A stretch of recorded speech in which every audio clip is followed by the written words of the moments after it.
That was just the first one. I was too jittery the first round. Okay, you guys ready? Do we have Yeah, a she's timer? ready. Perfect. I am. Okay. Modesty attitudes related to current fashions. This is the title of a study conducted in 1973 by a college student named Patricia Ann Jackson. Her study reads, the topic of investigation arose in a rather unusual manner. During the summer of 1972, the shower stalls in the community bathrooms were removed so that newer, more sanitary facilities could replace the old, rusty divisions. When the dormitory reopened, no shower divisions had been installed. The residents were extremely upset over the situation, and the majority refused to shower in the bathrooms as there was no way of attaining privacy. The researcher, Patricia, being a clothing and textiles major, began to notice more and more the extremely revealing fashions that the dormitory residents were wearing. This caused the researcher to wonder about attitudes toward modesty. Why would the girls expose themselves so freely in their clothing, yet demand complete privacy when showering in an all-girls dormitory? Though this study was conducted in 1973, I find this narrative quite interesting in its application to our current world. One of my good friends posted on social media a while back something to the extent of, everyone who judges people about modesty just needs to back off. I decide what I wear. Another day, a certain Christian mom influencer put in her Instagram story, LOL, someone censored me for pornography and I was just wearing a simple bikini. I checked out her profile. I guess her definition of a simple bikini involves posing seductively and showing her entire butt. You don't even have to make it past the Walmart parking lot to see a whole lot of bare leg, stomach, and shoulders. What surprises me is not that people show a lot of skin and think it's okay. There will always be people like that. The surprise is in the fact that good, virtuous people that I know and love well, these are the people that are making the topic of modesty controversial. This battle isn't fought in the scary outside world. It's come down to you and me in this very room. This is because there is a disconnect between virtue and modesty. Why would the girls expose themselves so freely in their clothing, yet demand complete privacy when showering in an all-girls dormitory? Why are Christian influencers unfazed when someone flags their account for pornography? Why do most people I know refuse to have sex before marriage, yet dress and act as if they're already halfway there? This is because, apparently, our standards of dress have nothing to do with our actual values. When we don't connect what we wear to values, we end up connecting it to current trends instead.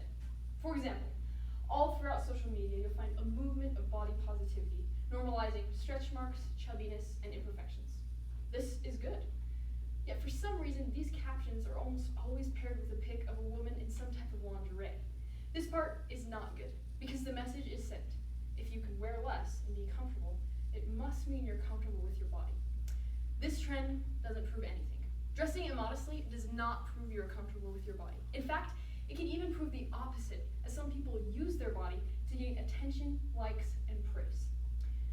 A second example of current trends proves sneaky and tricky. Perhaps you've heard the argument, I can wear whatever I want.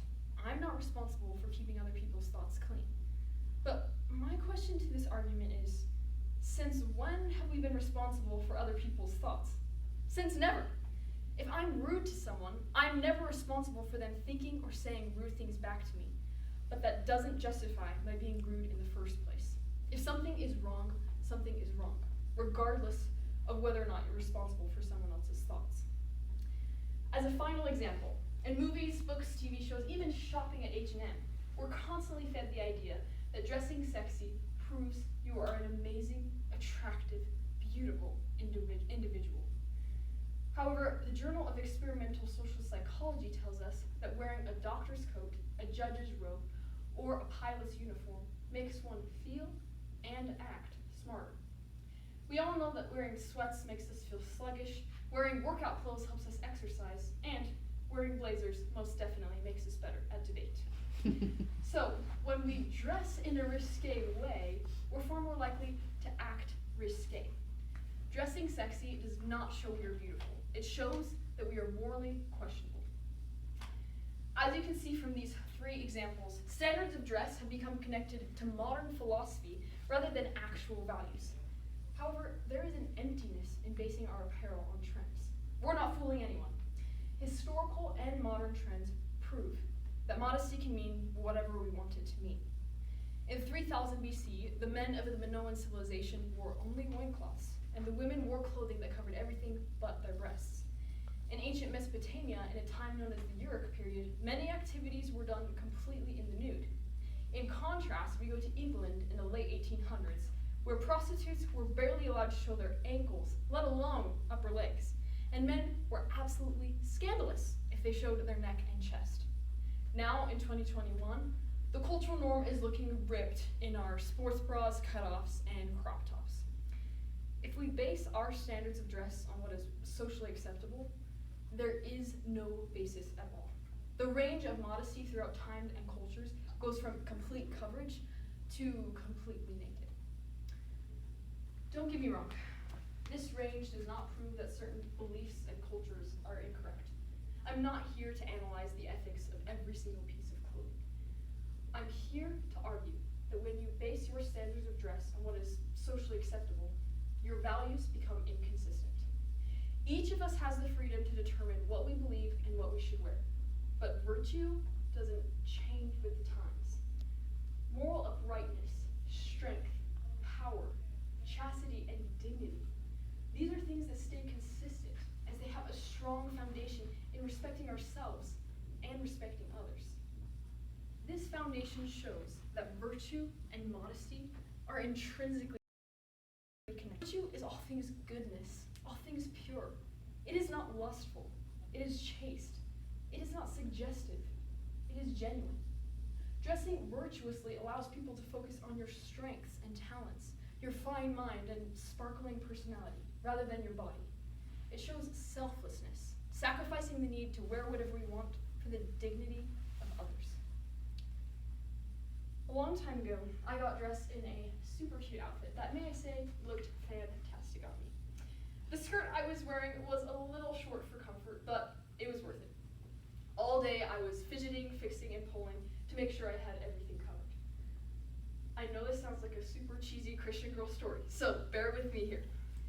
My mom even commented on the shortness of the skirt, and I felt thoroughly offended. The moral of this story is obvious. Though I may have looked a little less fantastic in a longer skirt, I definitely would have felt more comfortable. Actress and designer Jessica Rae put it best when she said, "Modesty isn't about covering up our bodies because they're bad. Modesty isn't about hiding ourselves. It's about revealing our dignity." My heart breaks for my friend who posted that she felt judged and offended when she dressed in a revealing way. If we live and dress according to our values, there is no need to feel judged, offended, or uncomfortable. If we dress according to social norms, there is every reason to feel judged and offended. This does not give us an excuse to rudely judge someone based on appearance. Of course, what matters most is who you are on the inside. That is where virtue starts, but that is not where virtue ends. If you truly believe that you are more than your body, if you believe in dignity and chastity, then that will come through in your thoughts, actions, words, and yes, even the way you dress. If you generally believe in being moral, but don't mind being a little risque, most people will sense that based on your presentation. I am not perfect. Sometimes I care too much about how my body looks. I wear trendy clothes for the wrong reasons, and I still haven't gotten rid of that skirt. But on more and more rare occasions, I see a person with dignity. There's someone that have an inward glow that is a lot harder to see than the outward glow of a spray tan. People like Patricia Jackson, who have the eyes to see this strange disconnect our world has with communal showers versus plunging necklines. Someone who doesn't need to show off, but who also doesn't need to hide. These people are comfortable with themselves, and I don't need to see their exposed body in order to know that. When I see these people, they are real, not some brazen creation of social media. They inspire me to look beyond the outward appearance. They reflect things that matter most instead of trivial, changeable fads. I hope to be more like.